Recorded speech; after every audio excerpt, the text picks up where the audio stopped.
Madame, la parole est à Madame Bernadette Laclais pour le groupe SRC pour 5 minutes.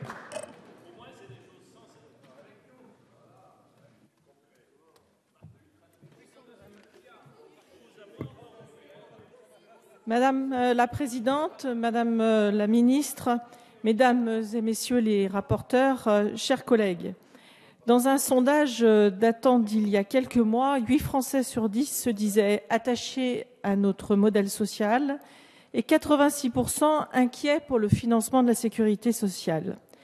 Ces deux données montrent bien à la fois l'attachement de nos compatriotes à notre modèle, mais aussi la pleine conscience qu'ils ont de l'enjeu qui nous mobilise. Car au fond, il s'agit bien de répondre à 3 enjeux majeurs. Répondre à leurs besoins avec efficacité en s'adaptant à l'évolution de notre société et notamment au vieillissement de celle-ci. Nous en avons longuement parlé il y a quelques semaines. Et donc de faire face à la transition démographique qu'évoque souvent notre collègue Michel Delaunay. Assurer aussi la pérennité du système en maîtrisant les comptes sociaux avec, nous l'avons vu, et ce depuis de nombreuses années, des recettes qui sont durablement inférieures aux dépenses. Et le faire dans la justice.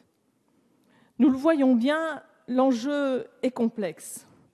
À ce stade, je ne reviendrai pas sur les chiffres, même si je constate que le ministre a beaucoup de difficultés à se faire comprendre et à se faire entendre sur la stabilisation du régime général et également sur la diminution du déficit global des branches. 3 points me semblent devoir être relevés à ce stade. 3 engagements qui ont été tenus. Tout d'abord, conformément aux engagements que le gouvernement a pris, les pertes de recettes liées aux exonérations décidées dans le pacte de responsabilité sont intégralement compensées à la sécurité sociale.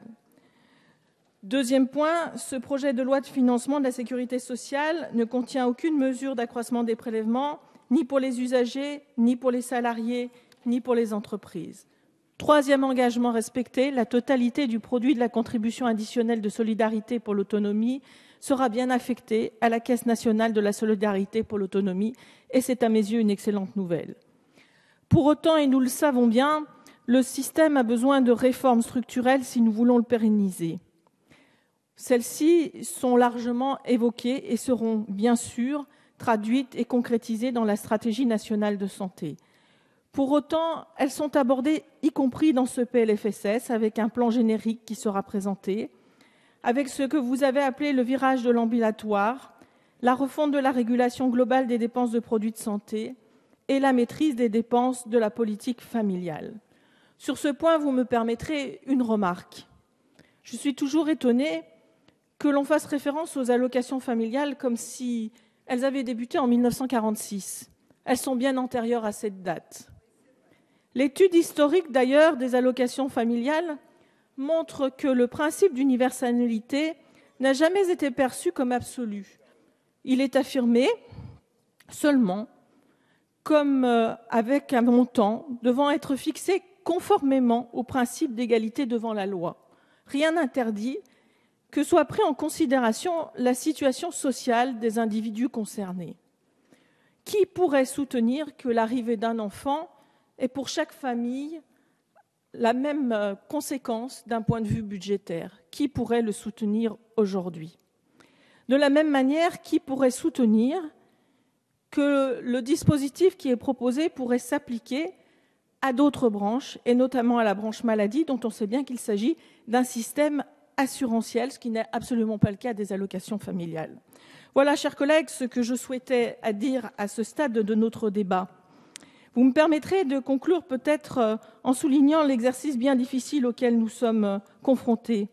Il faut concilier des mesures de court terme qui sont nécessaires, mais le faire avec mesure pour contenir tout dérapage et en même temps ne pas bloquer, bien évidemment, toute possibilité de quelque croissance.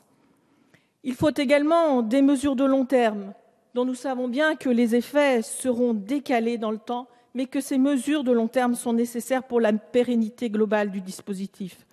La sécurité sociale, c'est d'abord un outil de solidarité. Il faut en maintenir, bien sûr, les principales caractéristiques chères à ses pères fondateurs, dont j'aime rappeler d'ailleurs que l'un d'entre eux était un Savoyard. Tenir compte également de l'évolution de notre société, caractérisée, je l'ai rappelé, par son vieillissement, mais aussi par sa recherche systématique du risque zéro et par son souhait bien légitime d'être toujours mieux soigné.